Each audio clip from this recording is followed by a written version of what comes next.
जय श्री सीताराम।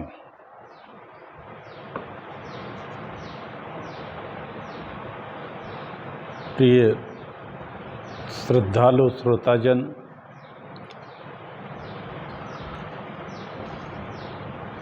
राम कथा के रसिक बंधुजन, श्रद्धालु माताओं, वंदनीय भक्तजन, आप सबके हृदय में बसे भगवान श्री राम जी के चरणों में मेरा प्रणाम। आप सभी इस वीडियो को YouTube चैनल पर हरि बोल डॉक्टर राजेंद्र मिश्रा, टीकमगढ़, मध्य प्रदेश से मैं बोलता हूँ, जिसे आप इस YouTube पर इस साइट पर जा खोलकर पूरा वीडियो अभी की और पुराने वीडियो भी सुन सकते हैं। पिछले 1.5 वर्ष से अधिक हो गया है बोलते हुए। मैं मित्रों आप सभी से एक विनय करना चाहता हूँ। संसार में आए हैं अपन, बड़े मुश्किल से मानव तन या मानव देह मिलती है। इसको पाने के लिए देवता भी लालायित रहते हैं कि मुझे मनुष्य देह मिल जाए तो मैं भगवान का भजन लीलाएं पृथ्वी पर जाकर देखूं और सुनूं।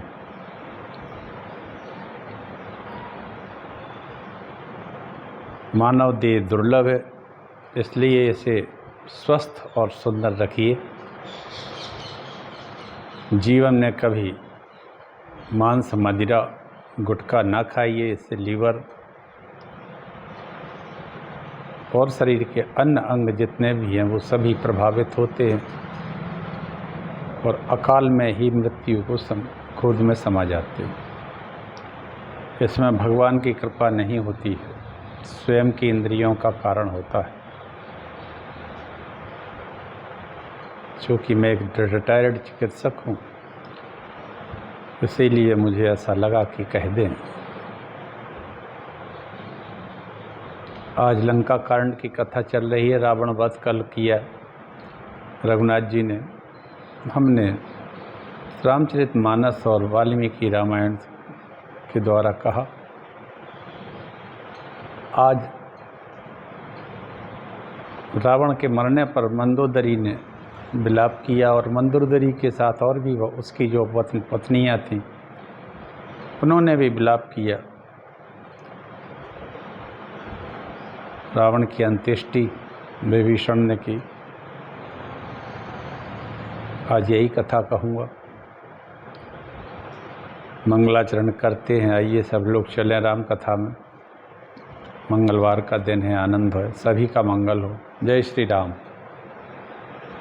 जग मंगल गुण ग्राम राम के, जग मंगल गुण ग्राम राम के, दानी मुकुट धन धरा धाम के, जग मंगल गुण ग्राम राम के। गंगा तरंग रमणीय जटा कलापम गौरी निरंतर विभूषित वाम भागम, नारायण प्रिय मनंग मदापहारम, वाराणसी पुरपतिम भज विश्वनाथम।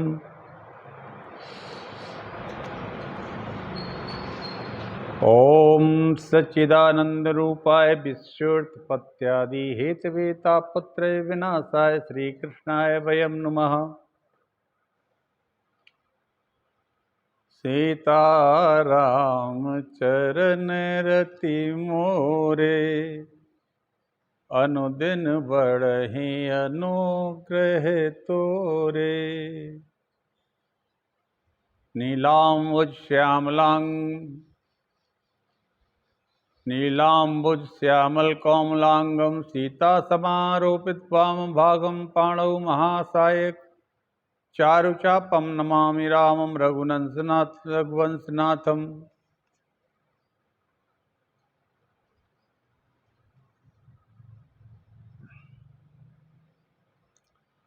अवधनाथ ब्रजनाथ आपका सदा सदा मैं दास रहूं। जब जब जन्म लूं इस जग में पद पंकज के पास रहूं। श्री गुरु चरण सरोज निज मन मुकुर सुधार। श्री गुरु चरण सरोज रज निज मुन मुकुर सुधारि। वरनो रघुवर बिमल जसो जो दायक फल चारि।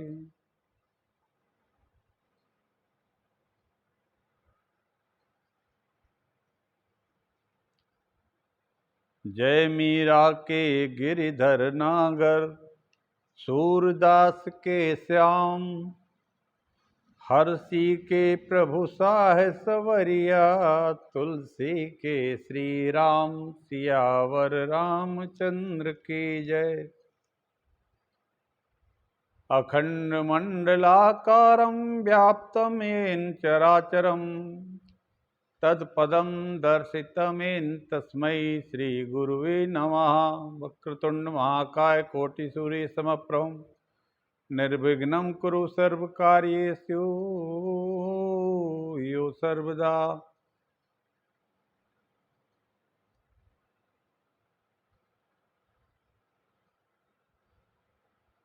नमस्ते नीलकंठाय वेद से परमात्मने विश्वाय विश्वबीजाय जगदानंद हेतवे मनोजवम मारुतुल्य वेगम जितेन्द्रियं बुद्धिमतां वरिष्ठम वातात्मजं वानरयूथ मुख्यम श्रीराम दूतम शरणं प्रपद्ये। संसार अपार के पार को सुगम रूप नौकालयो कलि कुटिल जीव निस्तार हित वाल्मीकि तुलसी भयो। आनंद कानने मंजन जंगम तुलसी तरु कविता मंजरी मति राम भ्रमर भूषिता। काशी में तो तुलसीदास जी तुलसी का चलता फिरता पौधा है जिसकी कविता रूपी मंजरी पर श्री राम रूपी भंवरा मड़राता रहता है। आहा।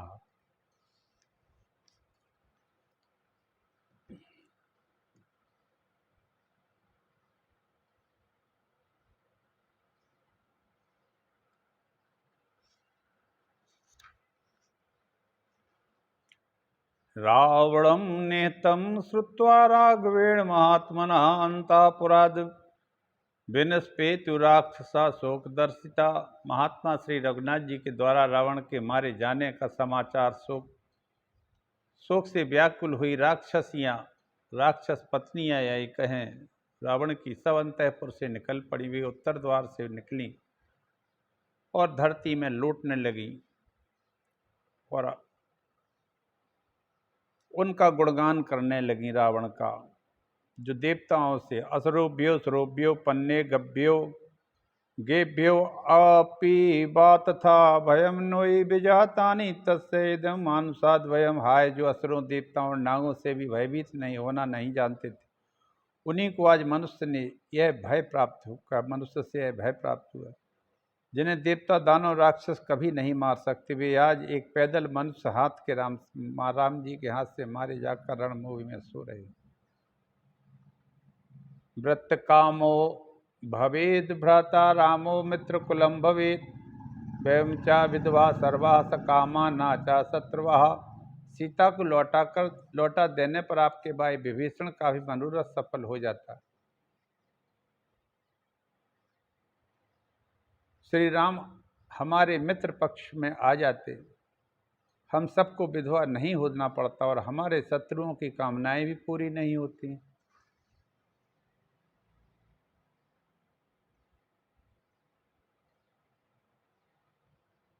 न काम कारः कामं वा तव राक्षस पुंगव दैवं चेष्ट्यते सर्वं हतं दैवेन हन्यते।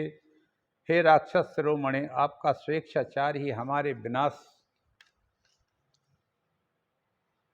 का कारण हुआ है, ऐसी बात नहीं है। दैव ही सब कुछ कराता है,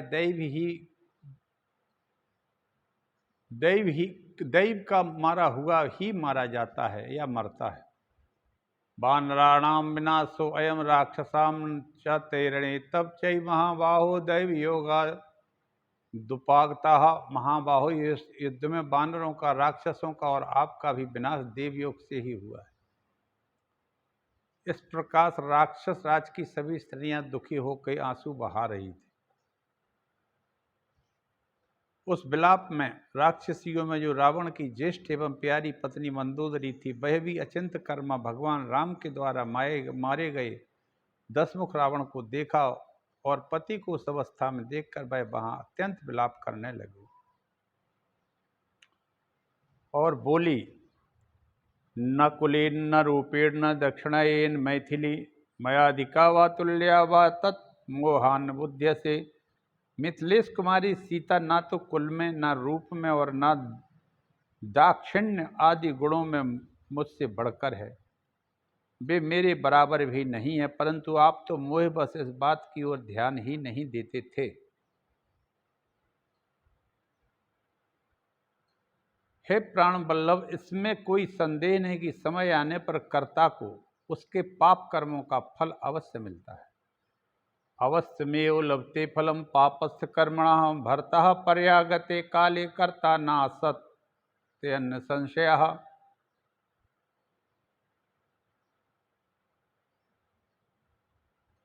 तवैवियन्न दगदस्तं धर्षयन्तस् तनु मध्यमां देवा बिभ्यति ये ते सर्वे सेन्द्र साग्नि पुरोगमः।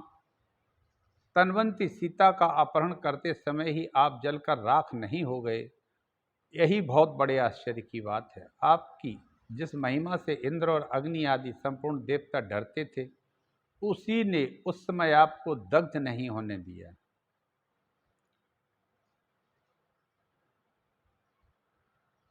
और राक्षस राज रावण, आपने अपने ऐश्वर्य का, शरीर का तथा स्वजनों का विनाश करने के लिए अकस्मात सीता की कामना की। यदैविहि जनस्थाने राक्षसैर्बहुव्रवृताः खरस्तुने तो व्राता तदा रामो नामानुसः। जब मैंने सुना कि जनस्थान में बहुतेरे राक्षसों से घिरे होने पर भी आपके भाई खर को श्री राम ने मार डाला, तभी मुझे विश्वास हो गया था कि रामचंद्र जी कोई मनुष्य नहीं है, साधारण मनुष्य नहीं है। जिस लंका नगरी में देवताओं का प्रवेश कठिन है, वहीं जब हनुमान जी ने बलपूर्वक घुस आए, उस समय हम लोग सभी अनिष्ट की आशंका से व्यथित हो उठे थे। सत्य तो है कि आपको आपकी इंद्रियों ने मार डाला। राम जी ने तो मारा है आप युद्ध स्थल में। क्यों मार डाला?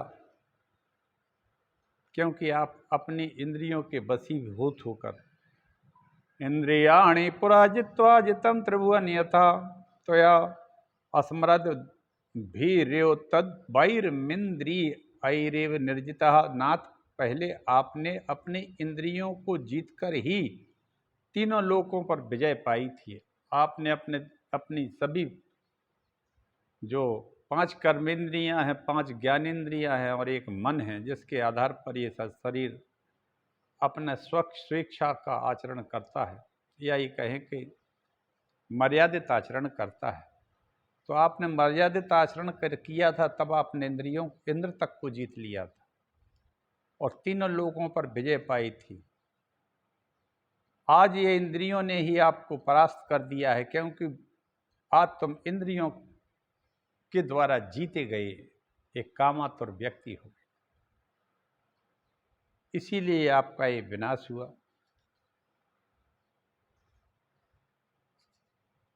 मेरे राक्षस राज सर्वांग सुंदरी शुभ लक्ष्मणा सीता निर्जन वन में वास रहित करती थी।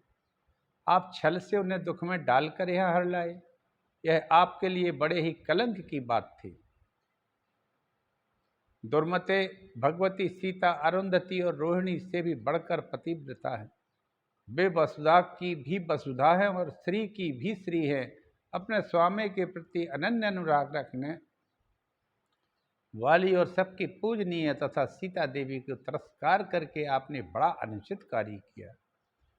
अरुंधत्या विशिष्टां तां रोहिण्याश्चापि दुर्मते सीतां दर्शयतां मान्यां त्वया हरासदृशं कृतं वसुधायाधि वसुधां श्रियां श्रीवर्तवत्सलाम्। संसार में कभी किसी भी प्राणी की मृत्यु अकारण नहीं होती है। इस नियम के अनुसार मिथिलेश कुमारी सीता आपकी मृत्यु का कारण बन गई। आपने सीता के कारण होने वाली मृत्यु को स्वयं ही दूर से बुला लिया। मिथिलेश नंदिनी सीता अब शोक रहित हो श्री राम के साथ विहार करेंगी, परंतु मेरा पुण्य बहुत थोड़ा था, इसलिए वह जल्दी समाप्त हो गया और मैं शोक के घोर समुद्र में गिर गई।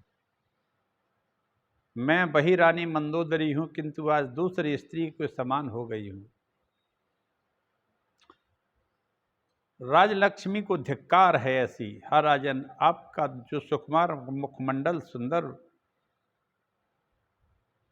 नासिका से युक्त था, जगमगाता रहता, जिसके अधर तांबे के समान लाल थे, जिसमें दीप्त कुंडल जग दमकते थे, पान भूमि में जिनके नेत्र नशे से व्याकुल चंचल देखे जाते थे,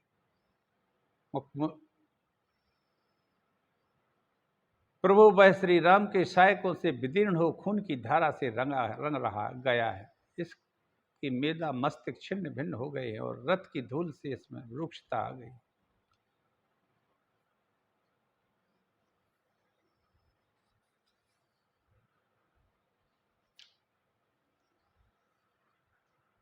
युद्ध में कभी कायरता दिखाई हो, यह मुझे याद नहीं है। जिस दिन आपने सीता का हरण करते समय निश्चय ही आप में कायरता आ गई थी, जो आपके निकट विनाश की सूचना दे रही थी। कितना अच्छा मंदोदरी ने ये श्लोक कहा, ये बात कही। कातर्यम च नाते युद्धे कदाचित संसराम्यहम तत्तु भाग विपर्यासानुमते पक्व लक्षणम। युद्ध में कभी कायरता आपने नहीं दिखाई, परंतु भाग्य के फेर से उस दिन सीता का हरण करते समय आप में कायरता आ गई थी।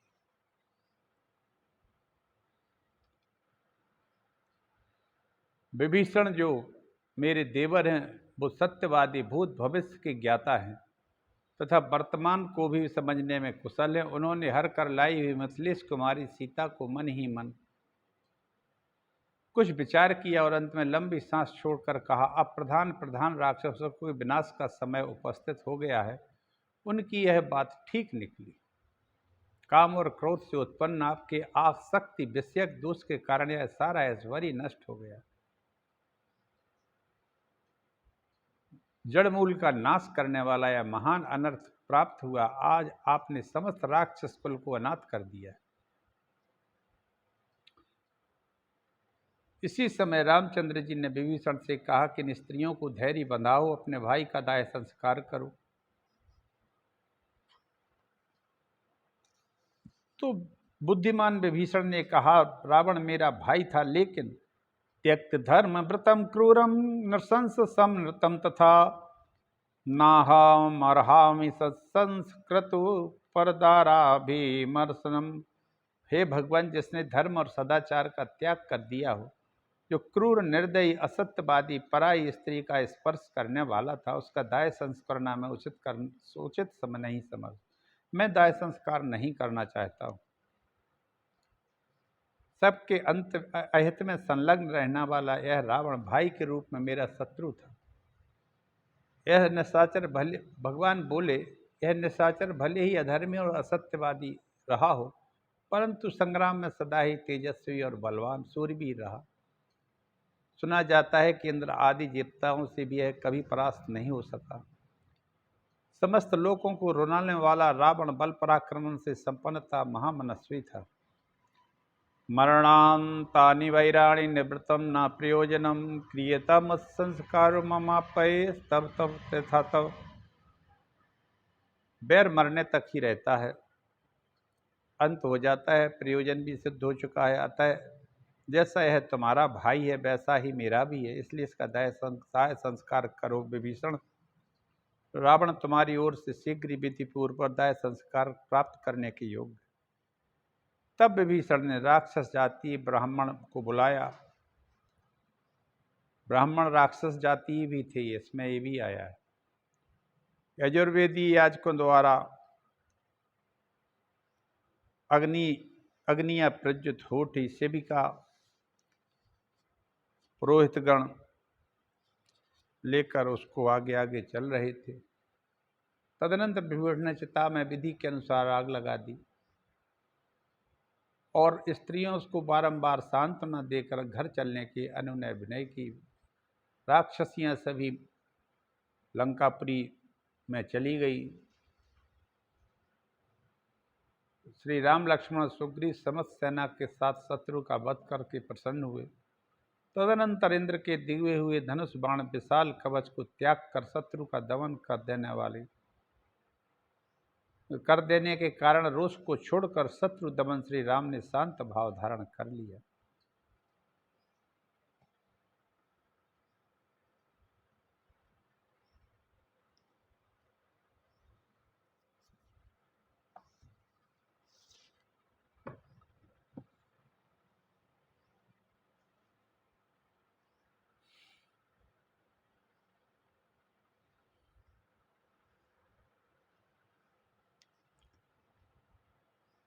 वरुण कुबेर सुरेश समीरा रन सन्मुख धरि काहु न धीरा। भुजबल जितेहु काल सम साई आज परिहु अनाथ की नाई।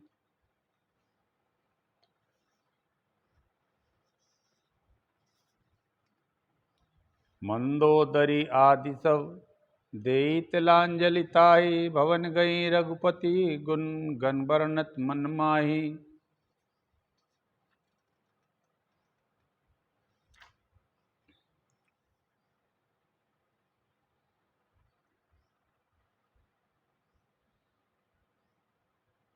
विभीषण ने इस तरह से क्रियाकर्म करके श्री रघुनाथ जी के श्री चरणों में सिर नवाया। रघुनाथ जी कहने लगे, तुम कपीस अंगद नल नीला। तुम कपीस अंगद नल नीला। जामवंत मारुत नयशीला। सब मिल जाओ विभीषण साथा। सब मिल जाओ विभीषण साथा। सारे हु तिलक करो रघुनाथा। हे महावीरों, आप जाकर विभीषण का राज तिलक कराओ, मैं पिताजी की आज्ञा से बंधा हूं, अतः लंकापुरी में नहीं जा सकता है। विभीषणाय में लंका राज्यम दत्तम पुरै भी।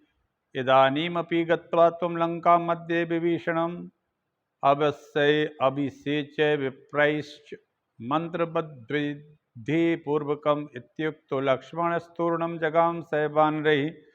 मैंने तो पहले ही विभीषण को लंका का राज्य दे दिया है, तथापि तुम इस समय भी लंका में जाकर विभीषण का ब्राह्मणों, लंका में भी बड़ा भारी ब्राह्मणों का समुदाय था जो राक्षस जाति के ब्रह्म राक्षस जाति के ब्राह्मण थे। उन्होंने यजुर्वेदीय मंत्रों से, ऋग्वेदीय वेदोक्त मंत्रों से विभीषण का अभिषेक कराओ। भगवान राम की ऐसी आज्ञा पाप बानरों के साथ लक्ष्मण तुरंत ही लंकापुरी में चले गए। आध्यात्म रामायण में एक काफी विस्तृत वर्णन है। तत्त्वेकं घटम गुह्यम संस्थाप परमासने घटेन तेन सौमित्र। रभ्यसिंचद विभीषणं लंकायां राक्षसां मध्ये जराजानम् राम शासनात् विधिना मंत्रदृष्टिन सुहृदगण समावृतम अभ्यश्चिन्नस्तथा सर्वे राक्षसा वानरास्तथा। तदनंतर लक्ष्मण ने एक घट जल लेकर उसे उत्तम आसन पर स्थापित कर दिया और उस घट के जल से विभीषण का वेदोक्त विधि के अनुसार लंका के राजपद पर अभिषेक कर दिया। यह अभिषेक श्री रामचंद्र जी की आज्ञा से हुआ था। उस समय राक्षसों के बीच में सुहृदों से घिरे हुए विभीषण राज सिंहासन पर विराजमान थे। लक्ष्मण के बाद सभी राक्षसों के बीच सुहृदों से घिरे हुए विभीषण राज सिंहासन पर विराजमान थे। लक्ष्मण के बाद सभी राक्षसों तथा वानरों ने भी उनका अभिषेक किया। सादर सिंहासन बैठारी तिलक सारी स्तुति अनुसारी जोरी पानी सब ही सिरनाए सहित विभीषण प्रभु पही आए। राज सिंहासन पर बैठकर विभीषण को बिठाकर सभी ने हाथ जोड़कर महाराज विभीषण की जय जयकार करते हुए श्री रामचंद्र जी के पास सभी आ गए। विभीषण महाराज ने श्री रघुनाथ जी और लक्ष्मण जी का अभिवादन किया। भंडार सकल कल्याणों का सरकार तुम्हारे नामों में, भंडार सकल कल्याणों का सरकार तुम्हारे नामों में। जीवन धन संत सुजानों का, जीवन धन संत सुजानों का सरकार तुम्हारे नामों में। नहीं कर्म न ज्ञान न भक्ति विषयों में, जिनकी अनुरक्ति उनको वितारने की शक्ति भगवान तुम्हारे नामों में। भंडार सकल कल्याणों का सरकार तुम्हारे नामों में। जीवन धन संत सुजानों का सरकार तुम्हारे नामों में। श्री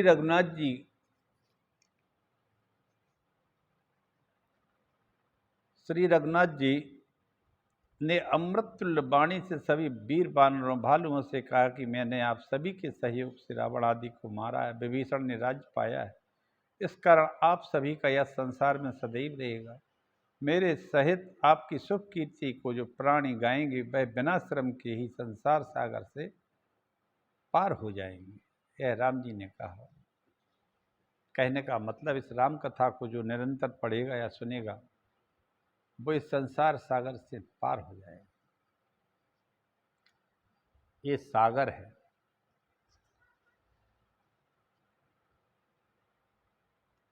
क्योंकि तुमने ही रावण मारा है, सीता का कष्ट निवारा है। तुमने ही रावण मारा है, सीता का कष्ट निवारा है। मैं नाम मात्र का विजयी हूँ, वास्तव में काम तुम्हारा है। जाओ पर इतना ध्यान रहे, मन मेरा धाम तुम्हारा है। अब तक तुम रहे राम के थे, पर अब से राम तुम्हारा है। अब तक तुम रहे राम के थे, पर अब से राम तुम्हारा है। श्री राम के वचनों को सुनकर सभी हर्षित हुए। श्री राम जी ने हनुमान जी को बुलाकर कहा कि सीता जी की हम कुशल सुनाकर वहाँ का समाचार लेकर तुरंत आ जाओ। श्री हनुमान जी ने लंका में पहुँचने पर सभी निशाचरों ने आकर स्वागत किया और सीता जी से मिला दिया। हनुमान जी ने माता जी को प्रणाम किया। सीता जी से कहा, तात श्री रघुनाथ जी ने कुशलता बताइए। सब विधि कुशल कौशलाधीसा। हनुमान जी बोले सीता जी से, सब विधि कुशल कौशलाधीसा। मातु समर जीतो 10 सीसा। अभिचल राज विभीषण पायो। सुन कपि बचन हरस उर छायो। भाई एक व्यक्ति की खोपड़ी तो बात नहीं मानती है। खोपड़ी जिसने खो दिया और वो पड़ी है धरती पर, यहाँ सभी व्यक्तियों के साथ ऐसे ही है। तो एक 10 खोपड़ी वाला रावण कहाँ बात मानता, और वो अपने संपूर्ण परिवार के सहित चला गया। आज की कथा में सिर्फ इतना ही है, इसलिए मित्रों अपने अपने विचारों को अच्छा रखिए और शांति से रहिए और आनंद के साथ इस जीवन का आनंद उठाइए और अच्छी बातों को मानिए और समझिए। आज मेरी कथा यहीं समाप्त होती है, कल आगे की कथा कहूँगा। जय श्री राम। सबका कल्याण हो, सब आनंद से रहें, यही मेरी भगवान से प्रार्थना है।